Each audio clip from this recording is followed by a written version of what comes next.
Shep Smith. There he goes again. I mean, here's a guy that has on occasion surprised people. I mean, obviously he's an anchor on Fox News. That's why it's surprising.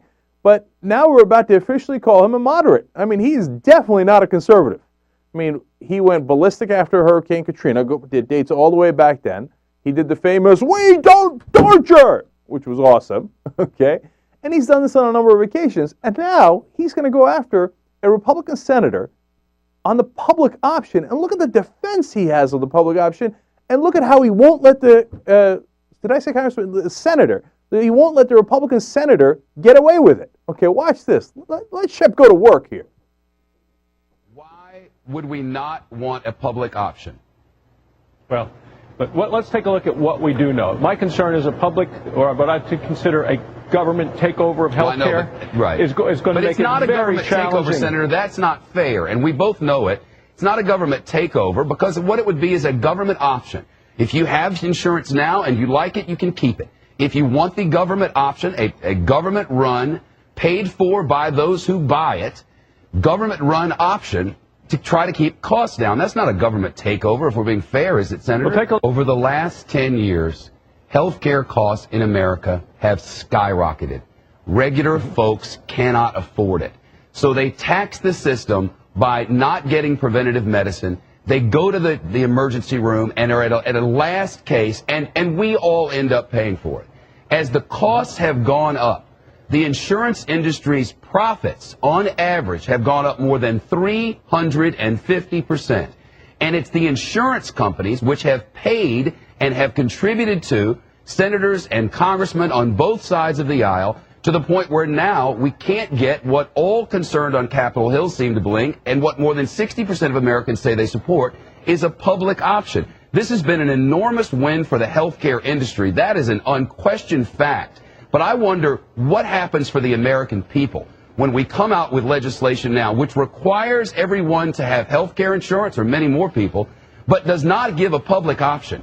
Therefore, millions more people will have to buy insurance from the very corporations that are overcharging us and whose profits have gone up 350% in the last 10 years. You go get them. It seems like we, the people, are the ones who are getting the shaft here. That's damn right. And we're not even allowing the people of America to read the bill or know what it costs. You're absolutely right. I'm not going to defend the insurance companies. I've been fighting them for the last 25 years. Every vote against the public option is a vote for the insurance companies, sir. No, it's not. No, I disagree with you. How can you disagree with that? It is the public option which would keep costs in check, which would keep prices in check, which would stop the big corporations, which have made 350% improvements in their profits over the last 10 years.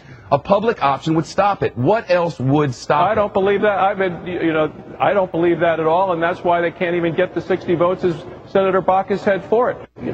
All of the studies in Washington show that Washington is incapable of dealing with the waste and the fraud and the abuse in the system. And you're going to see more of that. The more government takeover you have, the more Washington runs the system, the worse it's going to be for the American people. I want to make clear, this wouldn't be Washington running the system, Senator.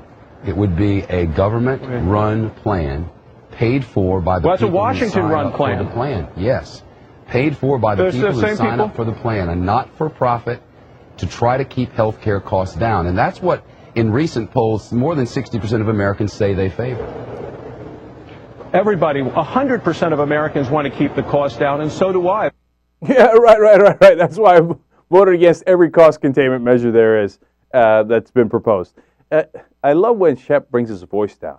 He's like, "This is not a government takeover." That you know he's getting serious when he does that.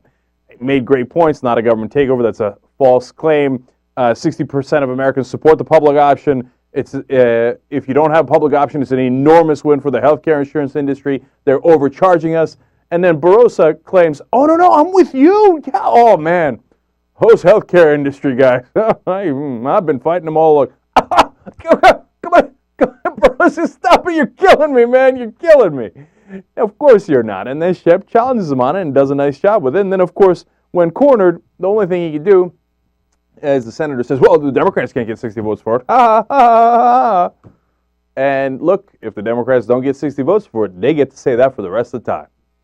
So the Democrats better get their act in motion. But really nicely done by Shep. Okay, much respect all of a sudden in the primetime lineup will soon be replaced by Glenn Beck. Glenn's at 5 o'clock. He wants to move up. Uh-oh.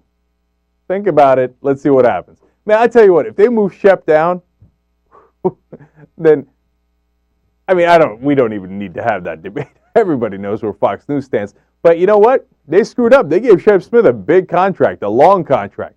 Now let's see what happens as he continues to be moderate on air. But if they let it happen, you know what? Then you got to give credit to Fox. If they let Shep keep doing this for years on end, all right, just throwing a little balance in there. Am I not merciful? Am I not merciful?